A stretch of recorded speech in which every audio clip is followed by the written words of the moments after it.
Astaghfirullah. Assalamualaikum warahmatullahi wabarakatuh.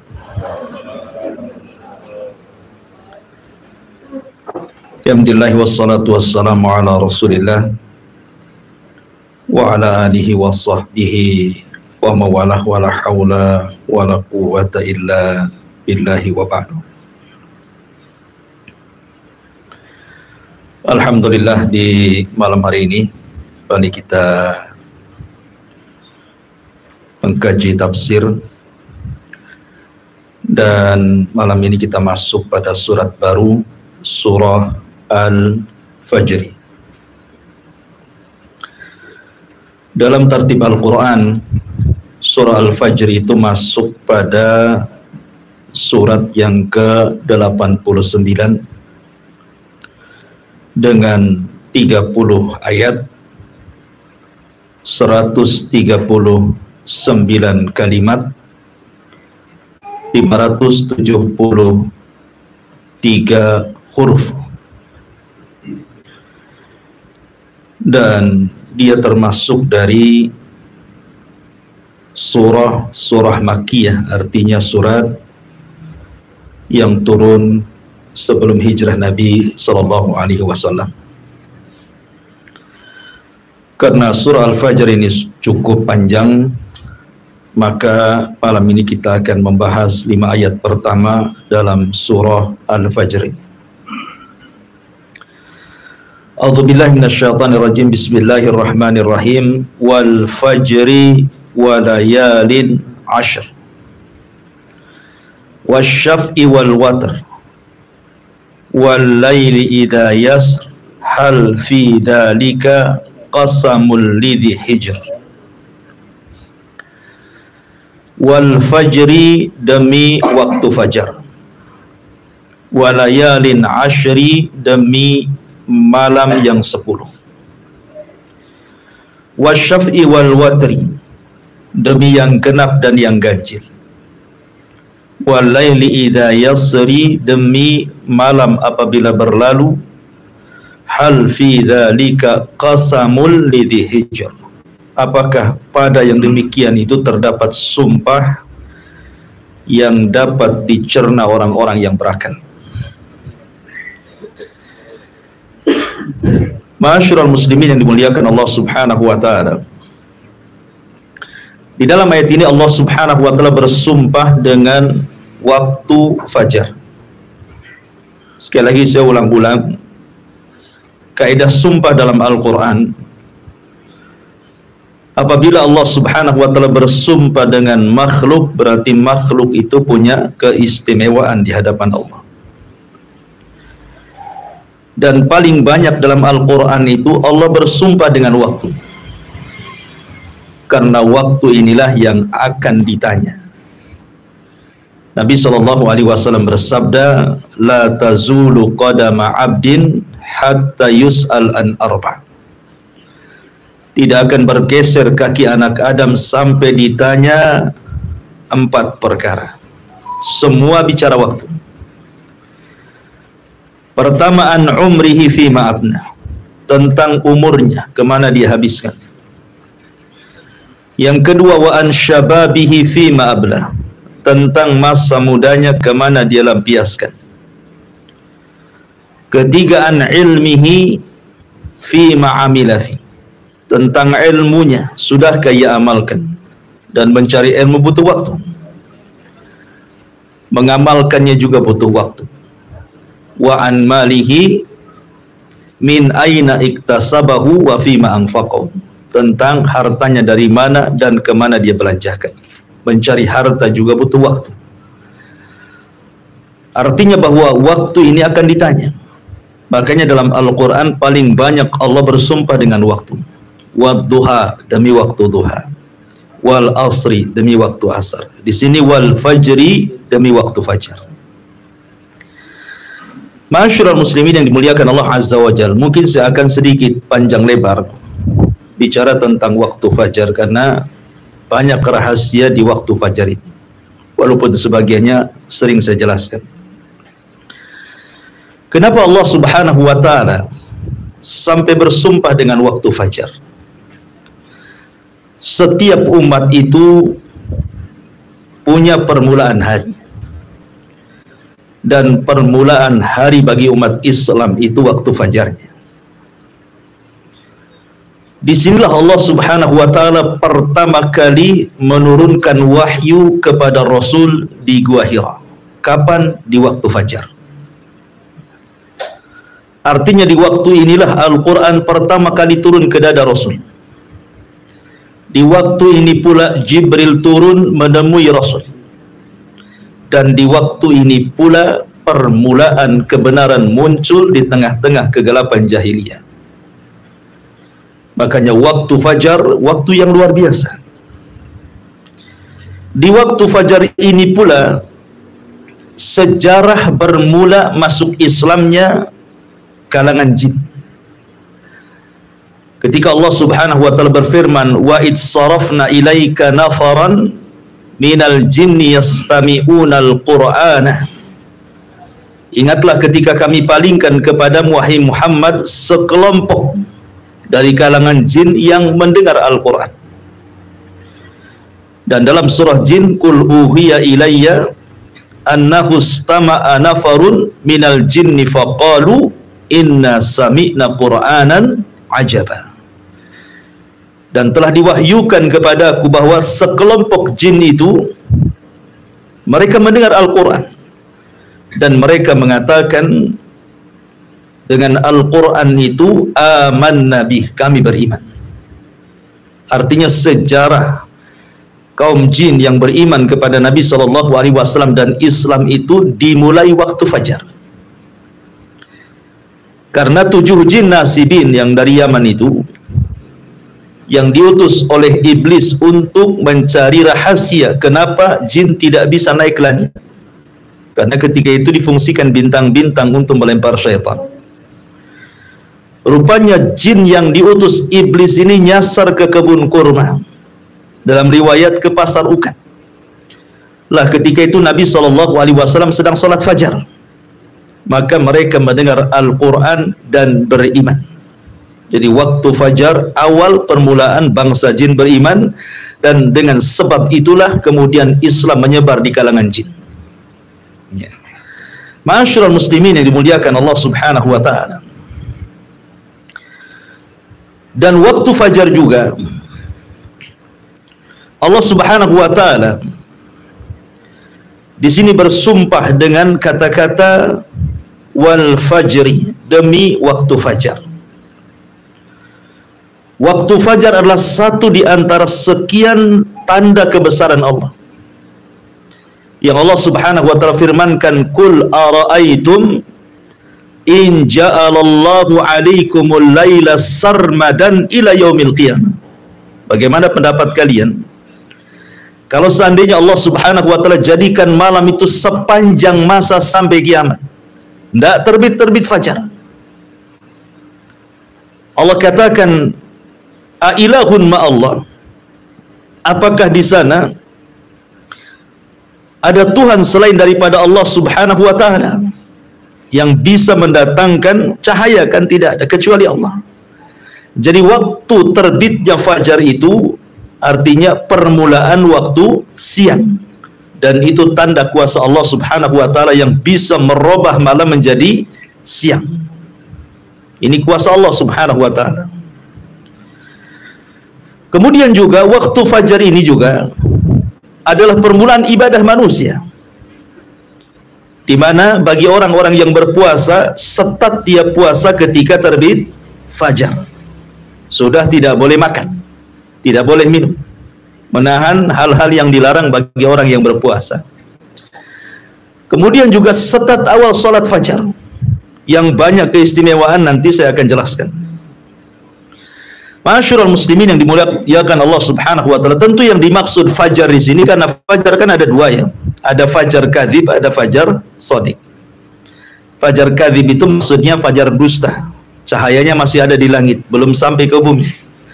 Tapi kalau fajar shadiq, cahayanya sudah sampai di bumi, menerangi atap-atap, jalan-jalan, gang dan yang sebagainya. Itulah yang kita maksud fajar yang kedua, fajar shadiq.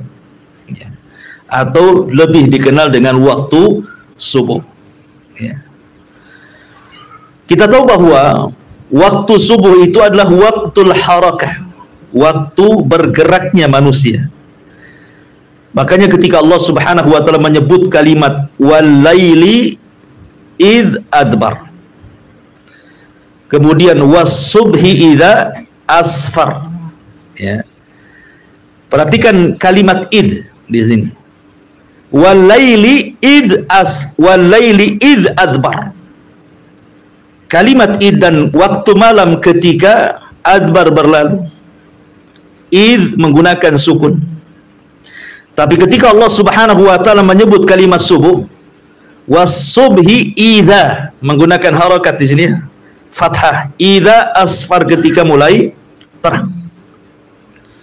Kenapa Allah Subhanahu wa taala mensukun kalimat id ketika bicara malam dan membuat harakat idza ketika bicara siang, bicara subuh, permulaan siang? Karena memang malam itu adalah tempat sukun. Apa sih arti sukun itu? Sukun itu artinya tenang. Malam itu tempat tenang, tempat tidak boleh orang bergerak, karena malam itu banyak bahaya yang mengancam. Makanya kita disuruh beristirahat di rumah. Makanya Allah Subhanahu wa taala mengatakan min syarri ghasiqin idza waqab. Kita disuruh berlindung dari malam apabila sudah mulai gelap. Karena kejahatan di malam hari itu banyak sekali. Makanya kita disuruh untuk diam di rumah supaya jangan terkena dengan kejahatan itu. Karena malam itu tempat sukun. Sukun itu artinya tempat tenang, istirahat. Gitu ya. Tetapi ketika Allah bicara tentang subuh, tidak menggunakan sukun, tetapi menggunakan harakat. Idza asfar. Dan harakat itu artinya bergerak. Ya. Karena permulaan bergeraknya manusia itu di waktu subuh. Begitulah Allah Subhanahu wa taala jadikan siang untuk bergerak dan Allah jadikan malam untuk sukun, tenang. Allah katakan wa ja'alna an-nahara ma'asha wa ja'alna al-laila libasa wa ja'alna an-nahara ma'asha, dan kami jadikan malam itu untuk pakaian selimut bagi kalian, sebagaimana Allah jadikan siang itu untuk mencari maisha. Makanya Allah juga membuat suasana dibedakan. Kalau suasana malam itu cenderung dingin, ya kan, cenderung dingin karena tidak ada matahari, sehingga cocok untuk istirahat, ya. Tapi kalau siang Allah buat matahari sehingga panas, sehingga cocok untuk bergerak. Dan permulaan pergerakan manusia itu di waktu subuh. Makanya para ulama mengatakan selambat-lambatnya seorang muslim bangun itu di azan pertama. Karena azan subuh 2 kali. Ya, azan subuh itu 2 kali kan. Azan pertama itu untuk membangunkan sholat subuh, dan azan kedua itu untuk sholat subuh. Selambat-lambatnya seorang mukmin itu bangun di azan pertama.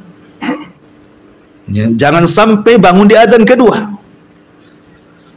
Karena Nabi Shallallahu Alaihi Wasallam di azan pertama menghentikan para qiyamul lail dan mengatakan beristirahatlah kalian dan bangunlah bagi orang-orang yang tidur, kata Rasul. Jadi Rasul memerintahkan orang yang qiyamul lail stop di azan pertama, disuruh istirahat karena lelah dia sudah beribadah. Tetapi bagi orang-orang yang tertidur disuruh bangun. Ya, makanya azan pertama itu sudah bangun seorang mukmin untuk persiapan sholat subuh, gitu maksudnya. Ma'asyiral muslimin yang dimuliakan Allah Azza wa Jalla, dalam hadis Bukhari riwayat Abdullah ibn Abbas radhiyallahu anhuma, Nabi sallallahu alaihi wasallam mengatakan nusirtu bis saba wa uhlikatil adu bid-dabur. Kata Nabi sallallahu alaihi wasallam, aku ditolong dengan angin subuh dan kaum Ad dihancurkan dengan dabur angin sore. Di sini menunjukkan bahwa terkadang angin itu ada angin yang membawa rahmat, ada angin yang membawa azab. Kapan angin itu membawa rahmat? Ketika di waktu subuh. Itu angin membawa rahmat yang disebut dengan angin sobah. Syurul muslimin yang dimuliakan Allah subhanahu wa ta'ala. Lah, waktu subuh ini sampai-sampai Nabi SAW kenapa apabila menyerang sebuah kaum, dalam sebuah hadis yang dikeluarkan Imam Bukhari, Nabi SAW itu tidak pernah menyerang musuh di waktu siang, tidak pernah menyerang musuh di waktu sore, tidak pun menyerang musuh di waktu malam. Nabi kalau menyerang musuh itu menunggu waktu subuh, ya, menunggu waktu subuh. Jadi apabila kemudian di sebuah daerah yang hendak diserang itu dia mendengar suara adzan, maka Rasul tidak akan menyerang, berarti daerah itu dianggap daerah muslim. Tapi kalau seandainya dia tidak mendengar adzan, maka Rasul akan menyerbunya. Dari sini kata Syekhul Islam Ibn Taimiyah rahimahullahu ta'ala, bahwa di antara perbedaan biladul muslim wa biladul kufar, negeri dikatakan negeri Islam dan negeri dikatakan negeri kafir, itu salah satunya apabila masih terdengar suara adzan. Kalau suara adzan di mana-mana, berarti negeri itu negeri Islam. Walaupun mungkin di undang-undang negara itu tidak 100% mengamalkan undang-undang Islam, tetapi negeri itu bebas, suara adzan itu mantul dari satu tempat ke tempat yang lainnya, berarti negeri itu negeri Islam. Hanya semata-mata mendengar adzan, karena adzan itu bagian syiar gitu ya, bagian syiar, berarti ketika syiar nampak berarti negeri itu negeri Islam. Dan ada sebagian firqah di negeri kita ini yang mudah mentogut-togutkan negara, bahwa negara kita ini negara togut, presidennya togut, menterinya togut, maka siapa yang dukung togut? Jadi nggak togut dia aja kan gitu ya. Tapi sudah dibubarkan sama pemerintah, alhamdulillah ya. Ma'asyiral muslimin yang dimuliakan Allah subhanahu wa ta'ala. Lah, Nabi SAW kalau tidak mendengar suara adzan, maka Rasul menyerbu. Makanya dalam surah Al-Adiyat, apa kata Allah subhanahu wa ta'ala? Fal mughirati subha. Ketika Nabi SAW dihabar khuakan oleh orang-orang munafik, ketika mengirim pasukan Ali dan beberapa orang, kemudian ada kabar bahwa pasukan itu mati, kudanya dirampas dan yang lain sebagainya, Allah turunkan surah Al-Adiyat. Salah satu lafadznya dalam surah Al-Adiyat itu fal mughirati subha, bahwa Ali dan pasukannya itu sedang menyerbu musuh di waktu subuh. Ya, jadi para sahabat mengikuti sunnah Nabi SAW menyerbu di waktu subuh, karena disitulah ada angin kemenangan yang disebut dengan angin sobah, yang diteliti oleh para ilmuwan kedokteran dan kesehatan bahwa angin itu membawa kesehatan yang luar biasa. Ya, angin itu membawa kesehatan yang luar biasa apabila seseorang terkena angin di pagi hari. Makanya sering saya nasihatkan kalau habis subuh buka jendela, buka pintu biar angin itu masuk. Ya, itu angin membawa rahmat dan juga kesembuhan penyakit. Ma'asyiral muslimin yang dimuliakan Allah azza wa jalla. Aisyah radhiyallahu anha pernah mengatakan, laqad kana an-nabiy sallallahu alaihi wasallam yusalli al-fajr fatashhadu ma'ahu nisa'un minal mu'minati mutalaffi'atin bimurutihin thumma yarji'na ila buyutihin ma ya'rifuhunna ahadun minal ghalas. Kata Aisyah radhiyallahu anha, Nabi SAW pernah mengerjakan salat subuh dan hadir wanita-wanita mukminah bersama beliau berselimutkan kain-kain murut, lalu mereka kembali ke rumah mereka, tidak ada seorang pun yang mengenali mereka karena gelap.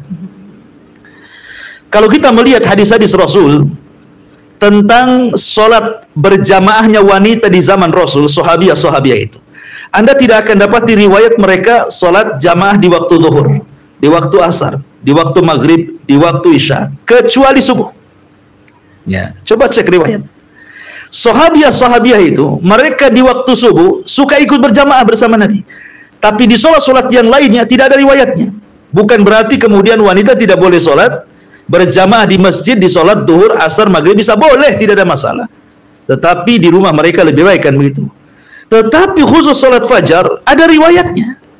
Wanita-wanita itu keluar rumah untuk solat fajar. Kenapa? Sekali lagi karena mencari berkah waktu pagi, karena Nabi SAW bersabda, Allahumma barik li ummati fi bukuriha. Ya Allah, berkahi umatku di waktu paginya. Ya Allah, berkahi umatku di waktu paginya. Makanya mereka keluar mencari berkah sepanjang perjalanan dari rumah itu ke masjid. Ya, makanya rugi kalau seandainya orang-orang yang tidak keluar ke masjid dalam melaksanakan sholat fajar. Itu waktu berkah. Ada angin soba di situ. Ya. Kemudian di sini juga ada faedah bahwa lihat bagaimana wanita-wanita ini keluar, mereka mengenakan dan menutup jilbab-jilbab mereka. Padahal gelap.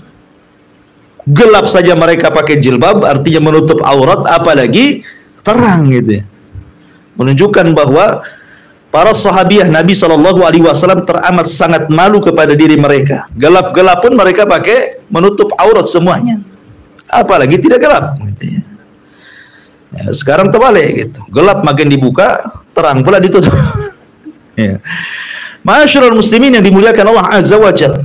Ini secara umum keutamaan waktu fajar. Ya. Kemudian juga waktu fajar ini kalau kita melihat sejarah, Fir'aun itu dihancurkan di waktu fajar. Di tanggal 10 Muharram di waktu fajar, Fir'aun itu ditenggelamkan. Ditenggelamkan oleh Allah Subhanahu wa Ta'ala, disaksikan oleh Musa dan Bani Israel. Makanya ketika Musa melihat Fir'aun ditenggelamkan di waktu fajar, dia berpuasa sebagai bentuk syukurnya. Makanya ketika Rasul kemudian hijrah dari Mekah ke Madinah, melihat orang-orang Yahudi sedang berpuasa di tanggal 1 Muharram, di tanggal 10 Muharram itu, kata Rasul, "Ini puasa apa kalian?" Maka orang-orang Yahudi mengatakan, "Kami berpuasa dalam rangka menghormati Nabi kami Musa karena diselamatkan dari kejaran Fir'aun yang ditenggelamkan kapan? Di waktu fajar di tanggal 10 Muharram." Makanya Musa berpuasa, kami pun berpuasa. Maka Rasul mengatakan, "Nahnu atau ana ahaqqu bi Musa." Saya lebih berhak menghormati Musa dibandingkan kalian. Maka Rasul pun kemudian berpuasa tanggal 10 Muharram dan memerintahkan sahabatnya untuk berpuasa, dan inilah puasa wajib pertama dalam Islam sebelum ada puasa Ramadan. Tanggal 10 Muharram, ya kan? Ma'asyiral muslimin yang dimuliakan Allah Azza wa Jalla, adapun keutamaan yang luar biasa salat fajar itu. Orang yang bangun di waktu fajar, maka dia hakikatnya telah keluar dari ejekan dan olokan syaitan. Disebutkan dalam hadis Nabi SAW, apabila seorang mukmin itu tidur di malam hari, maka syaitan akan datang dan akan memberikan was-was. Makanya kita berlindung dari was-was syaitan. Min syarri al-waswasil khannas, ya, dari was-was yang ditimbulkan oleh syaitan dari kalangan jin. Apa was-wasnya? Maka syaitan akan datang kepada orang yang tidur itu, kemudian mengencingi telinganya. Setiap dia kencingi telinganya, maka dia akan memberikan was-was dan mengatakan, "Lailun tawilun farkud," kata syaitan itu. Malam masih panjang, tidur saja. Padahal sudah fajar tuh, masih aja malam masih panjang, tidur saja. Setiap dikencingi ngomong begitu was-wasnya tuh. Lah para ulama sudah saya katakan bahwa apa makna setan mengencingi orang itu? Yang pertama artinya setan sedang mengejek orang itu. Coba bayangkan dikencingi, apa enggak diejek itu? Kita saja diludahi, sakit hati kan itu, apalagi sampai dikencingi itu muka kita. Setan hari-hari mengencingi telinga kita, ini ejekan setan kepada kita. Makna yang kedua artinya setan hendak menyumpat telinga orang tersebut sehingga dia tuli dari kebenaran. Apapun nasihat kepada dia ditolaknya. Makanya orang yang jarang sholat fajar, maka keras hatinya dan sulit mendapatkan nasihat. Karena sudah tuli itu, sudah dikencingi hari-hari oleh setan, sehingga peka telinganya, nggak mau menerima kebaikan. Makna yang ketiga, hakikat artinya setan betul-betul mengencingi telinganya. Maka orang yang bangun di waktu fajar, pertama dia berzikir setelah bangun, maka hilang satu ikatan, ya. Kemudian dia pun berwudu, maka hilang dua ikatan. Kemudian dia pun sholat fajar maka hilang 3 ikatan. Dalam hadis Nabi SAW mengatakan, selain setan mengencingi orang yang tidur, setan pun mengikat tengkuk setiap orang yang tidur. Lah tengkuk inilah ketika diikat, sengaja diikat supaya susah bangun, supaya lewat subuh gitu, maksudnya diikat tengkuknya itu. Terkadang dimimpikan oleh setan supaya orang ini tidak bangun. Makanya ketika dia terbangun hilang 1 ikatan, ketika dia berwudu hilang 2 ikatan, ketika dia sholat hilang 3 ikatan. Kata Nabi SAW, maka orang ini akan menjadi tayyibun nafsi nasyatan, maka dia akan semangat hidupnya, tahu jalan hidupnya, dan hatinya akan bersih, tidak ada kedengkian. Tetapi kalau dia tidak bangun, maka sebaliknya kata Nabi SAW, wa illa khabithun nafsi kaslan, dia menjadi pemalas dan juga hatinya dikotori dengan hasad dan kedengkian. Bahkan sebagian para ulama mengatakan khabithun nafsi artinya akan banyak masalah-masalah yang menimpa tanpa tahu apa sebabnya. Jadi orang yang tidak pernah sholat subuh itu akan banyak masalah itu, ya. Masyarul muslimin yang dimuliakan Allah Azza wa Jalla. Adapun tentang khususnya sendiri, ya, bahwa waktu fajar itu ada sholat fajar. Sholat fajar ini juga banyak keistimewaan, luar biasa, di mana Allah Subhanahu wa Ta'ala akan berikan cahaya di wajahnya. Tidak mesti harus hitam jidatnya, tidak. Ya, tetap Allah Subhanahu wa Ta'ala berikan cahaya bukan hanya di dunia saja, tapi juga di akhirat. Kan Nabi SAW mengatakan, basyaril masyaina fi dhulumatil laili bin nuri tama yaumal qiyamah.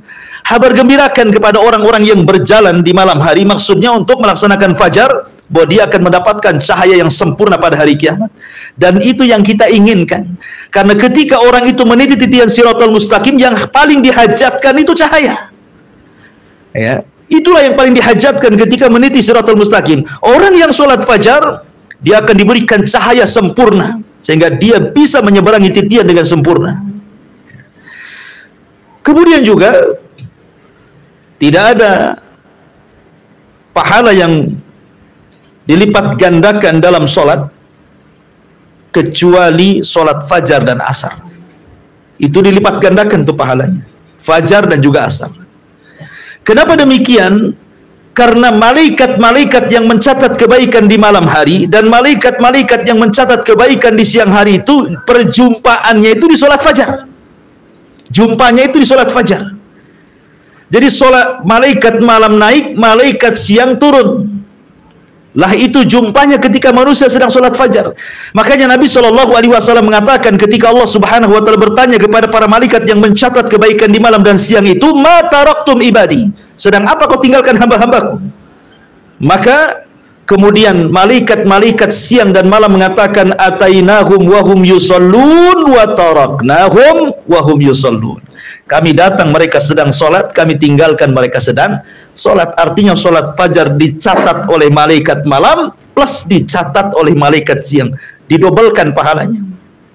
Apalagi kemudian di antara sebab orang itu mudah masuk surga adalah orang yang menjaga sholat fajar. Kata Rasulullah SAW, man hafadhu ala baradaini dakhalal jannah. Siapa yang menjaga 2 sholat maka dijamin masuk surga. Maksudnya kata para ulama, baradaini di sini sholatul fajri wa sholatul asri, sholat fajar dan sholat asar. Ya, jadi sholat fajar salah satunya adalah penjamin orang masuk surga.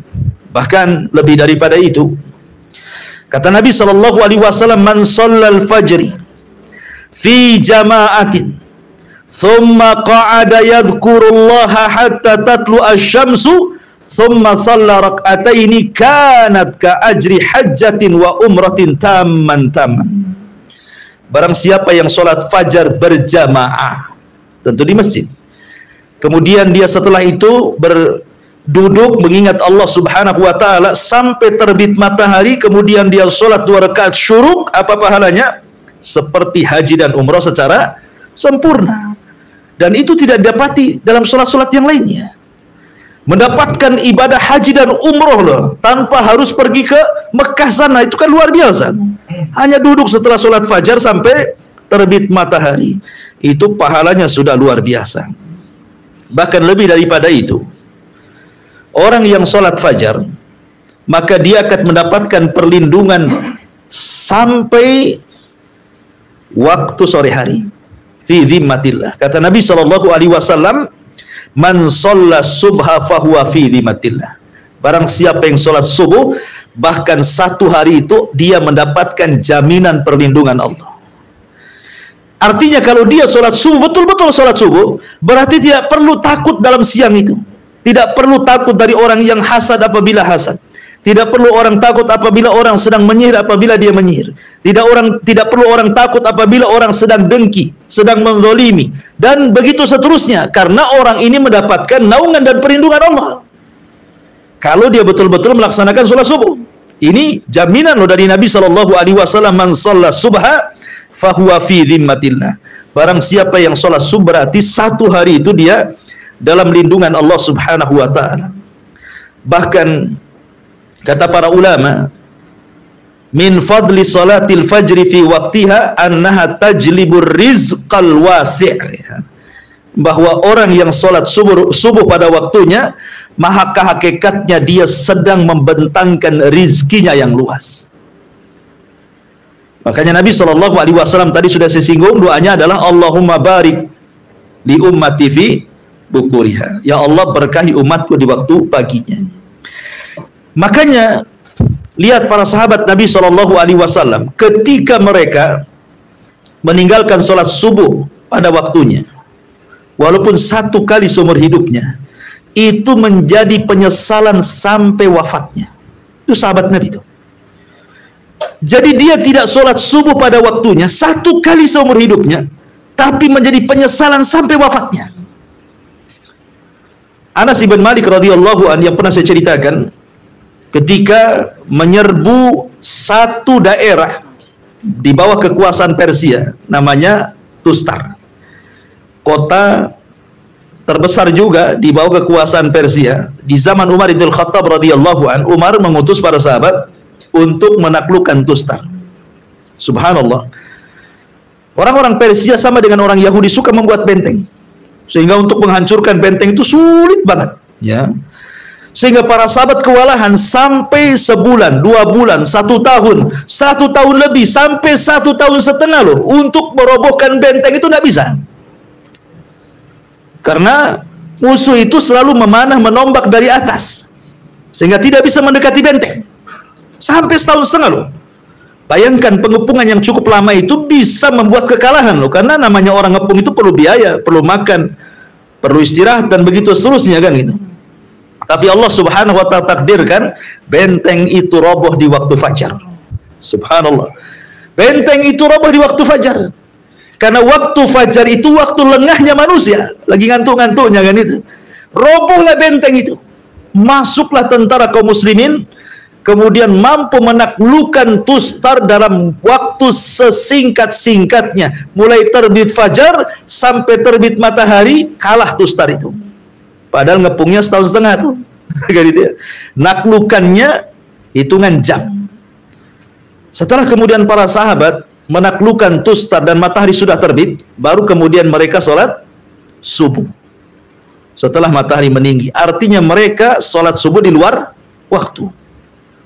Dan ini pernah dilakukan Rasul ketika perang Ahzab, kan? Rasul harus menjaga parit, sebab kalau tidak dijaga musuh itu akan meloncat dengan kuda-kuda mereka, sehingga Rasul tidak bisa meninggalkan untuk melaksanakan sholat. Meleng aja sedikit kuda masuk. Makanya Rasul harus terus fokus gitu ya, sampai akhirnya di waktu maghrib. Rasul dan sahabat belum sholat asar. Ketika datang waktu maghrib, baru Rasul dan sahabat sholat asar. Artinya Rasul pun pernah melaksanakan sholat di luar waktu karena peperangan kan itu. Anas bin Malik radhiyallahu an, apabila disebutkan perang Tustar selalu menangis. Kenapa? Sampai ditanya, bukankah perang Tustar Allah menangkan? Kenapa engkau menangis, wahai Anas? Kata Anas bin Malik radhiyallahu an, aku tidak menyesali perang Tustar. Itu kemenangan dan kebahagiaan dan nikmat Allah yang Allah anugerahkan kepada kita kaum muslimin. Tapi aku menangis apabila disebutkan perang Tustar, karena ketika itu aku tidak sholat subuh pada waktunya, melainkan setelah terbit matahari. Dan itu menjadi penyesalan Anas ibn Malik sampai wafatnya. 1 kali loh ya. Dia tetap sholat, cuman sholat di luar waktu, dan itu pun karena darurah, namanya perang. Ya. Ada waktu-waktunya tidak bisa kita melaksanakan sholat khauf ketika genting-gentingnya perang.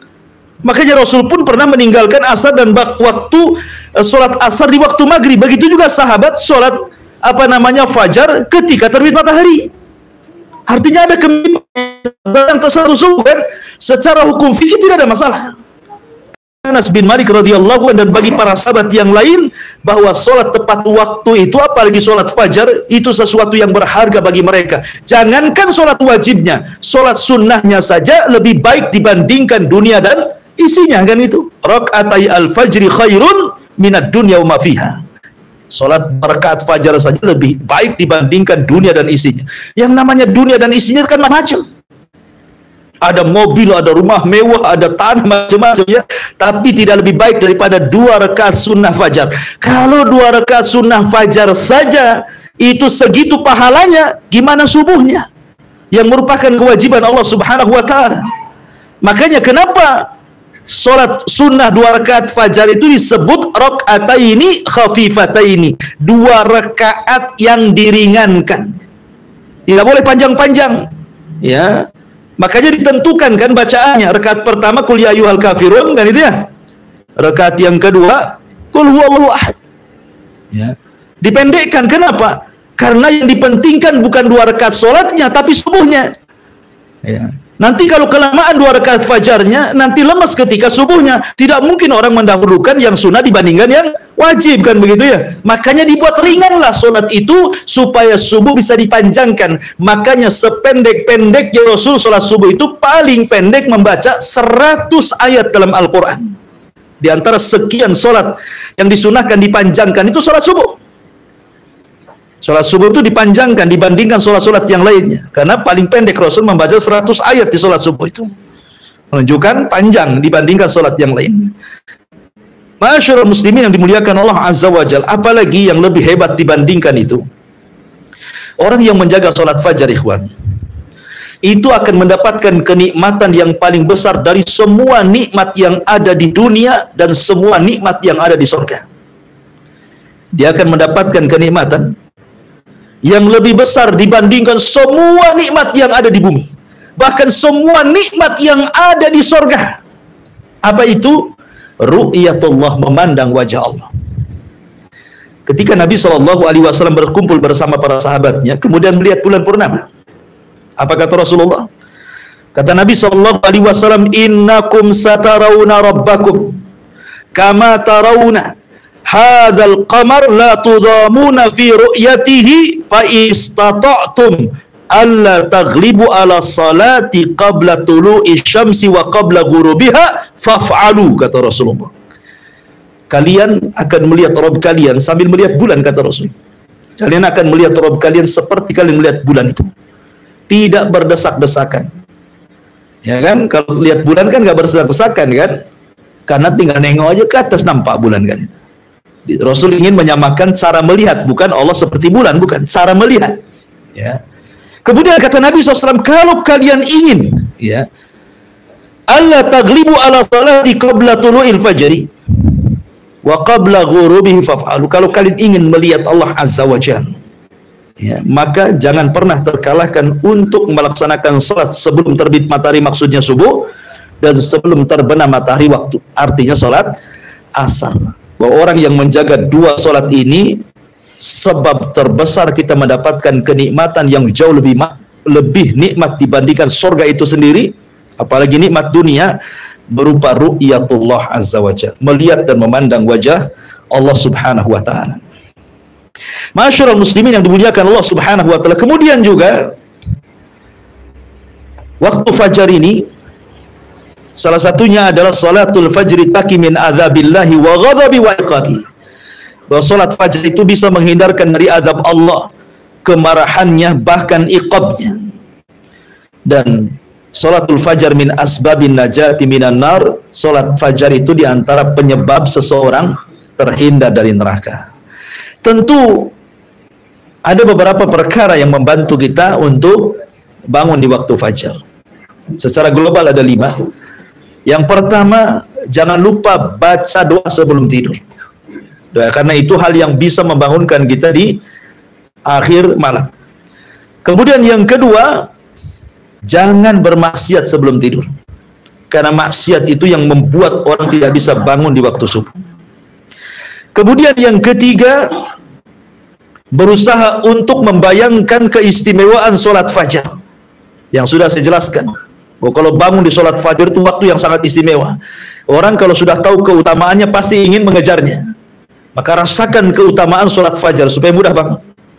Kemudian yang keempat, al-hirsu ala nafsi sifatil munafiqin ala nafsi. Berusaha, kalau saya tidak bangun subuh berarti ada sifat munafik dalam dada saya. Saya tidak hendak jadi munafik. Maka dia akan berusaha untuk bangun. Kemudian yang terakhir, tentu kita bisa minta tolong kepada, kalau yang sudah punya istri atau pasangan, atau kita bisa minta tolong pada handphone gitu ya, dibuat alarm gitu ya, supaya mudah bangun. Makanya di sini karena sedemikian rupa pahala ibadah di waktu fajar ini, dan waktu fajar sendiri adalah waktu yang sangat istimewa, makanya Allah Subhanahu wa taala bersumpah wal fajri, demi waktu fajar. Ini yang pertama. Kemudian Allah mengatakan walayalin ashri. Layalin ashri. Ada 4 penafsiran. Layalin ashri, malam yang 10 itu apa saja? Yang pertama, malam yang 10 itu artinya, menurut saya Imam Ibn Utsaimin rahimahullahu ta'ala, dan ini yang dikuatkan pendapatnya oleh beliau, maksudnya malam 10 di sini artinya 10 malam akhir Ramadan.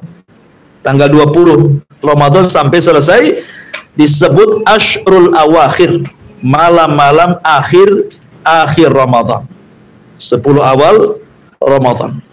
Kenapa Allah Subhanahu wa taala jadikan sumpah?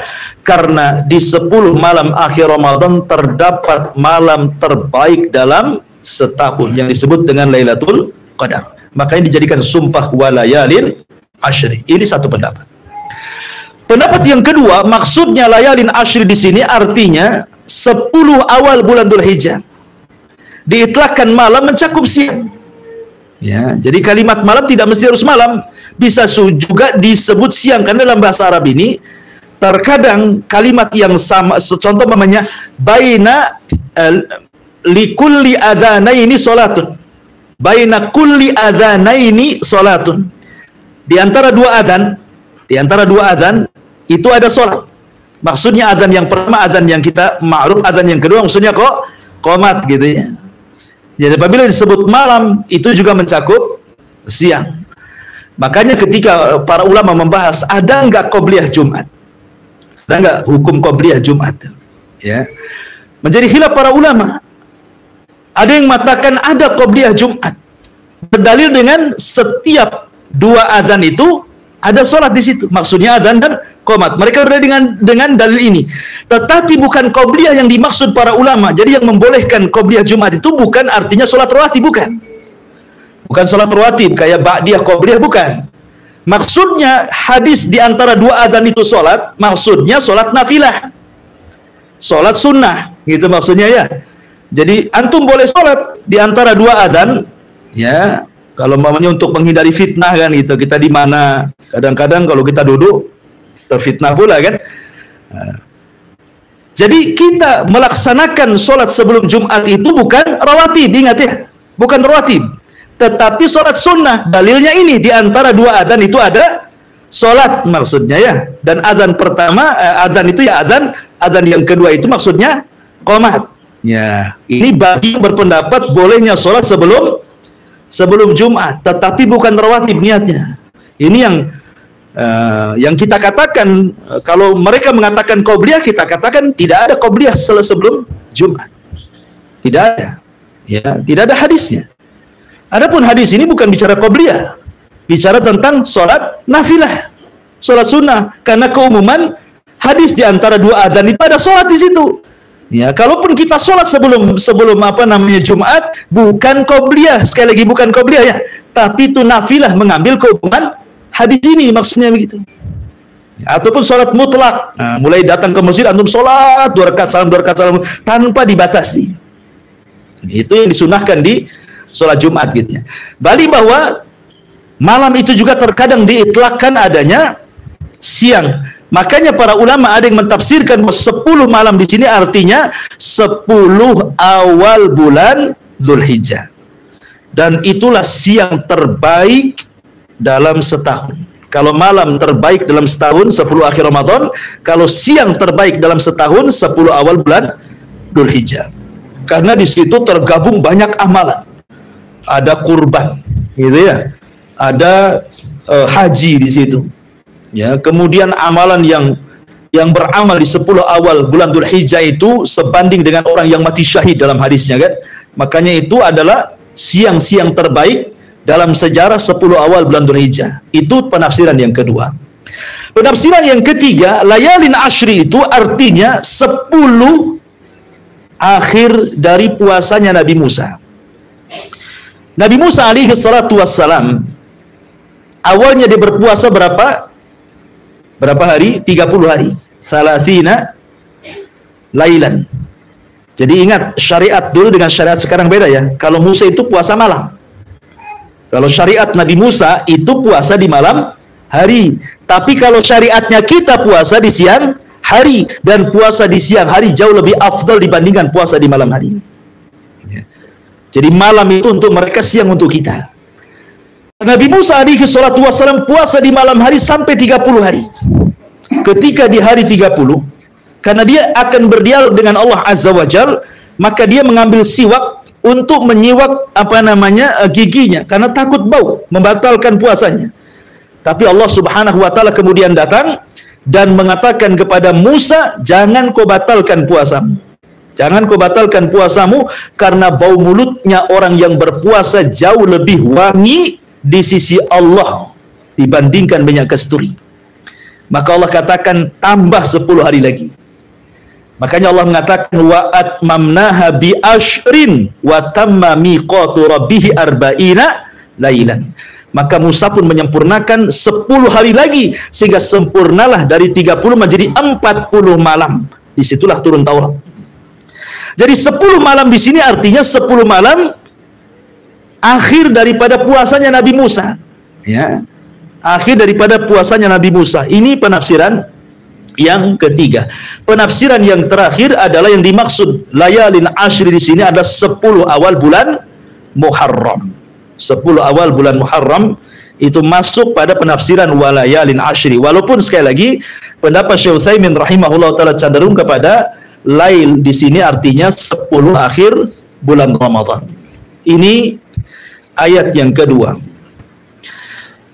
Wal fajri walayalin ashri. Kemudian Allah mengatakan wasyaf'i wal watr. Wasyaf'i wal watr, demi yang genap dan yang ganjil. Apa maksudnya demi yang genap dan yang ganjil ini?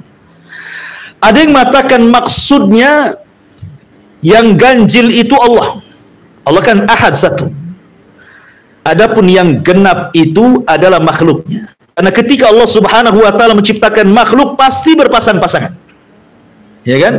Ada langit, ada bumi, ada lautan, ada daratan, ada jin, ada manusia, ada perempuan, ada laki-laki. Nah, pasti berpasang-pasangan itu, ya. Makanya Allah Subhanahu wa Ta'ala berfirman kan ketika min kulli syai'in khalaqna zawjayn dalam surah Az-Zariyat ayat 49. Min kulli syai' wa min kulli syai'in, dan dari segala sesuatu yang Allah ciptakan itu khalaqna zawjaini, pasti kami akan ciptakan berpasang-pasangan. Berarti yang genap itu makhluk, karena makhluk berpasang-pasangan kan, genap dia. Dua-dua, ya kan, langit bumi dua, darat laut dua gitu ya, gelap terang dua gitu. Genap maksudnya witir itu Allah sang Khalik, adapun yang genap itu maksudnya makhluknya. Jadi Allah bersumpah dengan dirinya dan juga dengan makhluknya. Penafsiran yang kedua, maksudnya yang witir di sini Allah bersumpah dengan Adam. Adam itu witir, satu. Ya, karena Allah Subhanahu wa Ta'ala tidak menciptakan dari ibu bapak. Adam itu diciptakan sendirian oleh Allah Subhanahu wa Ta'ala. Kemudian setelah itu Allah ciptakan Hawa dari tulang rusuknya menjadi genap. Berarti yang witir itu Adam, yang genap itu Adam dan Hawa dan seluruh keturunannya. Allah bersumpah dengan Adam dan juga Hawa. Kemudian yang ketiga, maksudnya witir ini adalah semua sifat, maksudnya witir itu sifat Allah, tetapi genap itu sifat makhluk. Maksudnya begini, Allah Subhanahu wa ta'ala ketika mengeluarkan kita dari perut ibu kita, wallahu akhrajakum min butuni ummahakum la ta'lamuna syai'a wa ja'ala lakumus sam'a wal absara wal af'idah, kan itu. Ketika Allah menciptakan kita, dikeluarkan dari perut ibu kita, kita tidak mengetahui sesuatu, sama sekali tidak punya apa-apa. Bahkan pendengaran pun tidak mendengar, penglihatan pun tidak melihat, ya kan? Kemudian hati pun tidak berakal. Baru sedikit demi sedikit setelah dia besar sedikit, mulailah pendengaran melihat, kemudian pendengaran mendengar, penglihatan melihat, kemudian hati mulai berpikir, kemudian diberikan ilmu, terus sampai dia tua, maka Allah akan kembalikan sebagaimana dia dilahirkan. Ketika sudah tua mulai rabun, ya kan? Ya, kemudian mulai peka, ngomong harus keras-keras, ya. Mulai pikun, padahal dulu orang paling cerdas dulunya. Nah, dikembalikan tuh sifat bayinya ke ketua, tapi Allah Subhanahu wa ta'ala witir. Ya, Allah tidak pernah didahului dengan kebutaan kemudian melihat, atau setelah melihat buta, tidak. Allah itu akan senantiasa melihat dan melihat dan melihat dan melihat. Ya, tidak didahului dan juga tidak diawali dengan perkara-perkara kebalikan daripada melihat. Laisa kamitsli syai'un wa huwas samiul basir. Itu juga penafsiran yang ketiga. Penafsiran yang keempat, maksudnya al-syaf'i wal watr ini mencakup semua ibadah. Contoh salat, ada yang ganjil, ada yang genap. Maghrib ganjil, kan itu ya. Kemudian isya genap. Ya. Kemudian puasa ayyamul bid ganjil. Ya kan 3 hari saja kan? Senin Kamis genap, gitu ya. Ramadan juga terkadang digenapkan, terkadang diganjilkan, tergantung melihat bulan. Ya, jadi semua ibadah itu mencakup ibadah. Namanya genap ganjil itu semua ibadah tercakup padanya kalimat asy-syaf'i wal watr. Ada juga yang mengatakan bahwa yang dimaksud asy-syaf'i wal watr itu 10 akhir Ramadan. Mulai tanggal 20 Ramadan sampai tanggal 30 atau 29, 1, 2, 3, 4, 5 sampai selesai akhir Ramadan, itu bisa mengandung genap ganjil. Ya. Terkadang yang genap itu ganjil, terkadang yang ganjil itu genap, gitu maksudnya. Makanya kenapa kita harus menghidupkan semua hari-hari malam di akhir Ramadan. Karena ada yang kita anggap hari ini genap, bagi orang lain diganjil. Ya, contoh ketika hadis Quraib, dia datang dari Syam menuju Madinah. Dia ke Syam itu awal Ramadan, pulang ke Madinah pertengahan Ramadan. Lah Quraib ini mengikuti ru'yahnya Muawiyah di Syam, sehingga dia puasa di hari Jumat. Ya. Ketika sampai di kota Madinah berjumpa dengan Ibnu Abbas, rupanya Madinah memulai puasa di hari Sabtu. Kemudian kata Quraib, tidak cukuplah Muawiyah melihat. Ya. Kenapa kau tidak ikut Muawiyah sana, gitu maksudnya ya. Kata Abdullah ibn Abbas, beginilah yang diperintahkan Rasul. Apabila tidak melihat bulan berarti digenapkan. Makanya kami puasanya Sabtu, mereka Jumat. Ketika kita anggap ini ganjil, di sana dianggap genap. Dan sebaliknya begitu. Ya. Jadi ada yang mentafsirkan juga seperti itu. Itulah wasyaf'i wal watr. Kemudian Allah mengatakan wal laili idza yasri, dan demi malam apabila telah berlalu.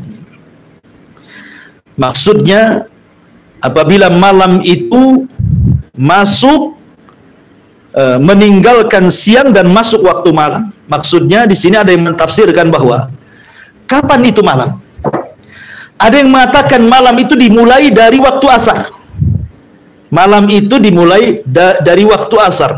Ada juga yang berpendapat malam itu dimulai waktu maghrib. Adapun malam yang dimulai waktu asar, karena hadis Nabi SAW tentang ta'aqub al-malaika, pergantian malaikat siang malam yang mencatat kebaikan, berjumpanya di waktu sholat asar. Ya, jadi malaikat malam yang akan mencatat amalan kebaikan kita di malam hari itu, mereka turun di waktu asar. Berarti asar itu waktu malam bagi ta'aqubatil malaika. Ya, pergantian malaikat siang dan malam dimulai waktu asar. Disitulah waktu dicatatnya 2 pahala malaikat siang dan malam.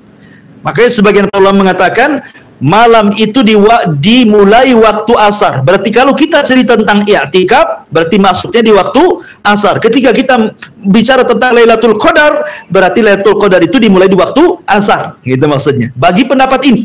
Ya. Pendapat yang kedua, tidak, malam itu di waktu maghrib. Ketika terbenam matahari itulah malam.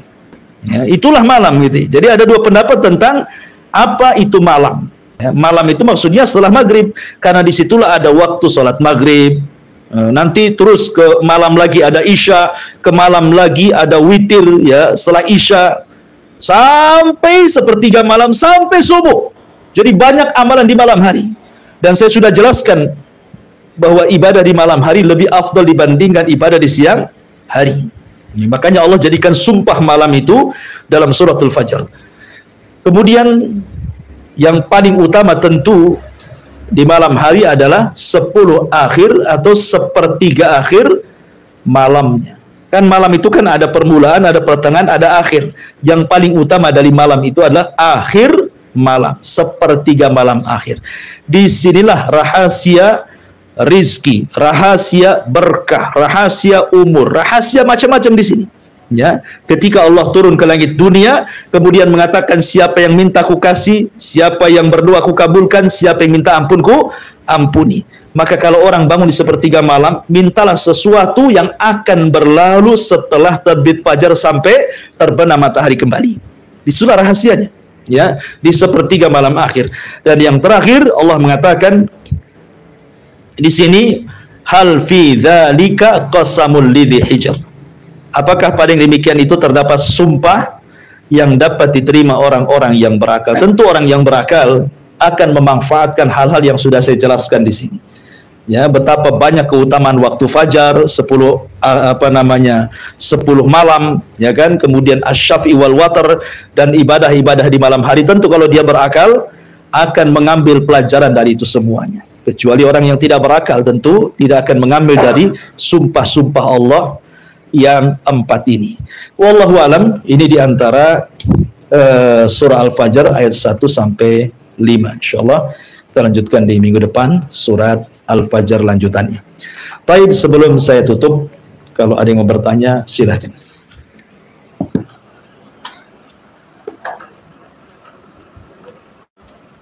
Baik. Mengenai azan dan fajar dan waktu azan di Bandung, karena sering dengar masjid yang melakukan azan 2 kali. Jadi azan pertama itu ada suatu kali yang kedua ada. Ya, alhamdulillah. Tentang kalimat taswib, itu dalam bahasa fikih disebut taswib namanya, ya. Taswib itu bacaan as-salatu khairun minan naum. Dan bacaan taswib itu diajarkan Rasul kepada seorang sahabat namanya Abi Mahdhurah, salah satu muadzin Rasul yang bertugas adzan di Masjidil Haram setelah Fathu Mekah. Ya. Terjadi khilaf para ulama tentang taswib ini diletakkan di mana. Apakah di adzan pertama ataukah di adzan kedua? Sekali lagi ini khilaf panjang sebenarnya. Tidak mungkin saya bentangkan ya karena juga perlu pembahasan. Memang ada sebagian para ulama mengatakan taswib itu di adzan pertama. Di adzan pertama maksudnya sebelum adzan subuh. Ya. Tapi ada juga yang mengatakan bahwa riwayatnya tidak kuat sehingga taswib itu dikembalikan kepada adzan subuh. Maksudnya ya ma'ruf adzan subuh as-salatu khairu minan naum. Ya, walaupun saya sendiri cenderung kepada pendapat adzan subuh as-salatu khairu minan naum. Tapi kalau seandainya ada di adzan pertama dia mengatakan as-salatu khairu minan naum, tidak ada masalah. Dan itu juga ada sebagian pendapat ulama seperti itu. Ini kalimat taswib namanya. Jadi ini perkaranya luas masalah fikih. Ya, bagi Anda yang mengatakan as-salatu khairu minan naum di adzan pertama silahkan, karena juga ada ulamanya yang berpendapat seperti itu. Bagi yang sholat subuh juga silahkan. Dan saya cenderung kepada sholat subuh. Wallahu a'lam.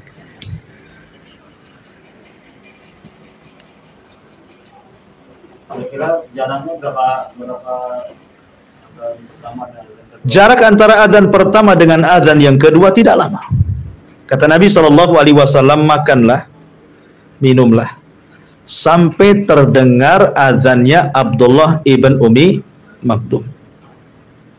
Ya, sampai Jadi selama Anda masih mendengar adzannya Abdullah ibn Maktum, masih dibolehkan makan minum sahur gitu maksudnya. Sampai terdengar adzan terbalik.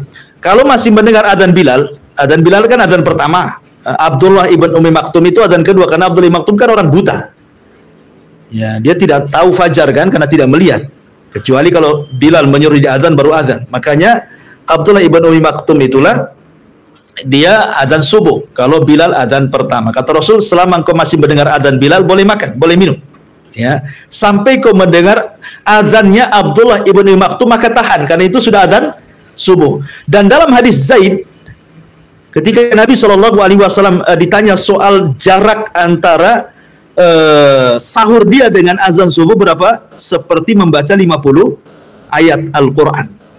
Ya, mungkin boleh juga ini jadikan standar bahwa dari azan pertama dengan azan kedua itu ya sekitar bacaan 50 ayat dalam Al-Quran. Tidak lama, jangan lama-lama. Jangan subuh, jam 3 azan pertama, ya tidur lagi. Itu kan gunanya untuk membangunkan sholat subuh. Jadi mendekati waktu subuh. Ya, kalau jam 3 itu ya untuk sholat malam namanya, nanti 3 kali pula azan. Gitu. Tetapi ini namanya sunnah mahjurah, ya, sunnah yang banyak ditinggalkan. Bahkan hampir-hampir kaum muslimin tidak kenal adzan pertama sebelum subuh. Bahkan kalau kita di sini mungkin sebagian kita aneh kalau ada orang yang azan pertama sebelum subuh ini. Jadi kiranya orang yang azan itu ngelindur, bangun tidur ngelindur langsung ambil mic. Gitu ya. Padahal yang ngelindur itu, yang ngomong ngelindur itu, yang tidak paham bahwa itu diantara sunnah Nabi SAW. Taib, ini di YouTube ada pertanyaan dari Habibi Sidoarjo. Masya Allah, orang Sidoarjo nonton. Assalamualaikum Ustaz, saya ingin bertanya bagaimana dengan waktu hujan. Ustaz, apakah bisa mengundang bala atau rahmat Ustaz? Dan apakah ada ciri-cirinya Ustaz? Ya, bismillah, alhamdulillah. Hujan itu adalah rahmat, tetapi bisa menjadi bala. Sebagaimana ada seorang Arab Badui datang kepada Rasul sedang khutbah Jumat. Bayangkan Rasul sedang khutbah Jumat, namanya Badui. Tiba-tiba kemudian orang ini langsung ngomong, ya Rasulullah, ya, desa kami hancur, paceklik, kepanjangan, tanah belah, dan begitu seterusnya. Hewan kami kelaparan, kami pun kelaparan. Berdoalah kepada Allah untuk dihujani. Maka Nabi SAW langsung berdoa. Tiba-tiba turun hujan 1 minggu. Banjir gak karu-karuan. Tadi minta hujan jadi banjir hujannya. Karena nggak berhenti-berhenti hujannya. Jadi banjir, bukannya bawa rahmat, bawa bala jadinya. Minggu depannya dia datang kepada Nabi SAW dan mendoakan, ya Rasulullah, hujan kegedean, kata, banjir desa kami itu, tolonglah hentikan, berdoalah kepada Allah. Maka Rasul berdoa kepada Allah dan mengatakan, Allahumma Allahumma hawalaina wala alaina, Allahumma alal akam wal ajda, ila akhir hadis lah pokoknya, lupa lafadznya. Ya Allah, pindahkan hujan itu, bahasanya, pindahkan ke bukit-bukit, pindahkan ke gunung-gunung, ke tempat-tempat yang banyak pohonnya. Ya, jadi ada doanya untuk memindahkan bala supaya hujan itu tidak menjadi azab dan menjadi rahmat. Ada doanya. Seperti Nabi SAW berdoa seperti itu. Allahumma hawalaina wala alaina. Ya, ya Allah, jangan sampai hujan ini menjadikan azab kepada kami, jadikan rahmat kepada. Ya Allah, pindahkan hujan ini ke bukit-bukit, ke gunung-gunung gitu ya. Jadi ada, ya, tidak semua, banyak kita lihat, kita saksikan saja kalau di Jakarta itu, di YouTube atau di TV itu kan sampai banjir masuk ke rumah sampai 1 pusar. Ya, masih untung kalau tingkat rumahnya, kalau nggak tingkat dia ngungsi lah dia. Ya, terkadang bisa menjadi bala, terkadang juga menjadi rahmat. Ya, rahmat dari Allah Subhanahu wa taala. Tapi hujan itu walaupun dicela, ya tetap saja hujan, dia makhluk Allah Azza wa Jalla, nggak peduli dengan celaan kita. Ya, maka jangan pernah mencela hujan. Tetapi berdoalah kepada Allah agar hujan ini dipindahkan ke tempat lain. Jangan dicela.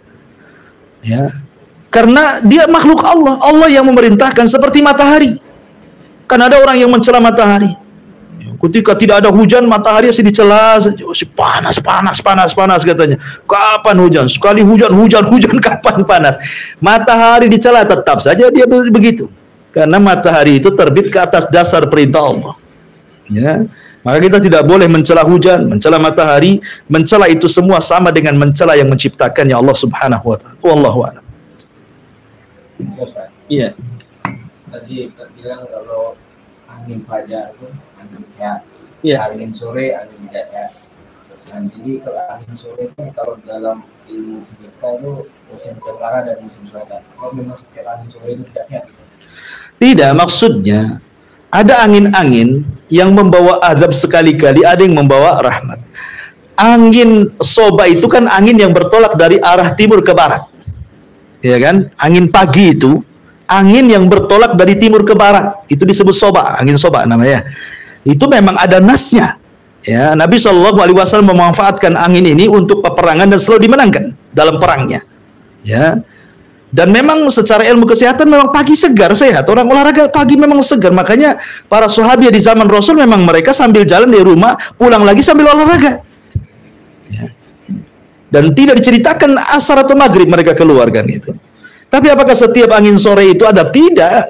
Ya, tidak semua angin itu azab rahmat, tidak. Ya, tetapi kalau nasnya di angin pagi memang jelas, ya. Tapi kalau di angin sore ini kan Rasul menceritakan kaum Ad. Kaum Ad itu dihancurkan dengan angin dabur, angin sore ya. Apakah setiap angin sore itu penyakit? Tidak juga kan gitu ya. Kadang-kadang bawa rahmat, kadang-kadang bawa azab. Ya, tergantung kehendak Allah Subhanahu wa taala. Wallahu a'lam. Baik, saya kira cukup. Subhanakallah bihamdika asyhadu an la ilaha illa anta astaghfiruka wa atubu ilaik. Allahu ta'ala. Assalamualaikum warahmatullahi wabarakatuh.